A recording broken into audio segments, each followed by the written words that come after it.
Money and banking के अंदर अभी तक हम लोग मनी के बारे में, उसके फंक्शंस के बारे में और इवोल्यूशन के बारे में हम लोग बात कर चुके हैं। तो अगर आपने वो वीडियो नहीं देखी है तो पहले जाके वो वीडियो देखें। तो आइए आज के नए टॉपिक शुरू करते हैं, मेजर्स ऑफ मनी सप्लाई। मैं हूं पंकज, तो आइए शुरू करते हैं। तो बच्चों, आज हम लोग पढ़ रहे हैं मनी सप्लाई। मनी सप्लाई क्या होता है? The total stock of money in circulation, यानी कि जो सर्कुलेशन पे जो मनी स्टॉक अवेलेबल है उसको मनी सप्लाई कहते हैं। या फिर हम इसको ऐसे समझ सकते हैं, it refers to total source of money held by public at a particular point of time. एक समय के अंदर जो भी पब्लिक के पास पैसा अवेलेबल है उसको भी हम लोग मनी सप्लाई कह सकते हैं। इसके अंदर इंक्लूड नहीं किया जाता है किसी भी सेंट्रल बैंक या फिर कोई कमर्शियल बैंक या फिर सेंट्रल गवर्नमेंट के द्वारा कुछ भी पैसा अगर उनके पास शेष बचा हुआ है उसको इंक्लूड नहीं किया जाता है। Cash balance held by central government, central bank and commercial bank are not the part of money supply.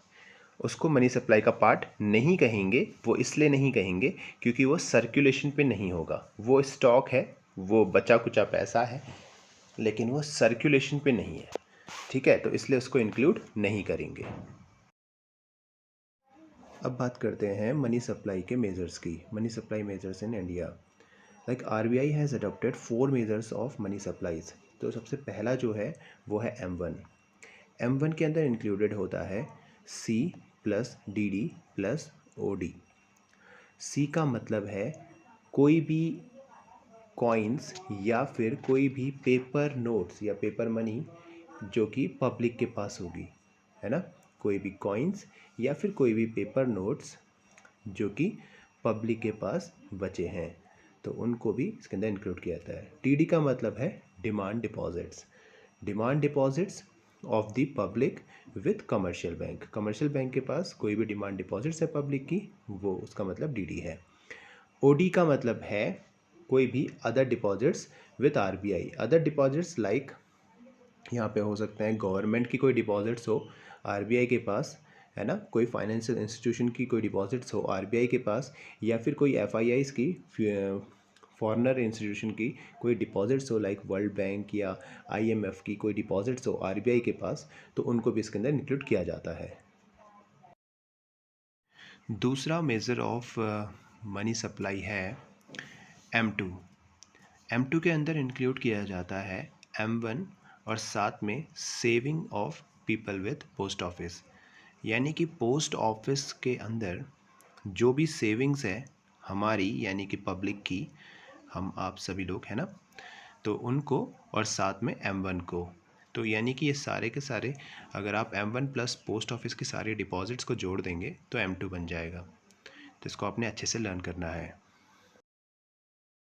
Next measure of money supply में आएगा M3।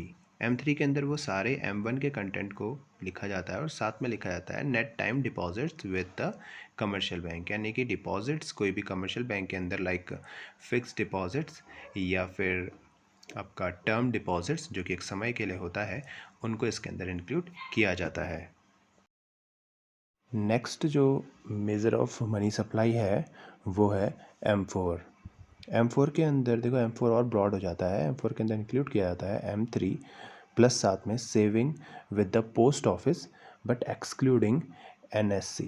NSC का मतलब है नेशनल सेविंग सर्टिफिकेट। ये एक फिक्स्ड इनकम इन्वेस्टमेंट स्कीम होती है post office में। अगर आपको इसके ऊपर भी डिटेल चाहिए तो आप कमेंट में बताइएगा।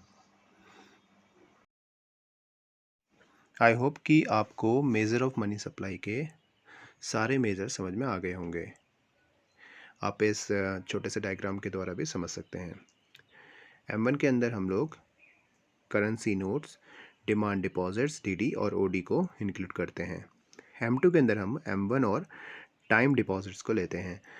M3 के अंदर हम लोग M1 और पोस्ट ऑफिस में जो डिपॉजिट होती है उनको लेते हैं। M4 के अंदर हम लोग M3 प्लस पोस्ट ऑफिस के डिपॉजिट्स एक्सक्लूडिंग NSC को लेते हैं। आई होप कि आपको सारे पॉइंट समझ में आ गए होंगे।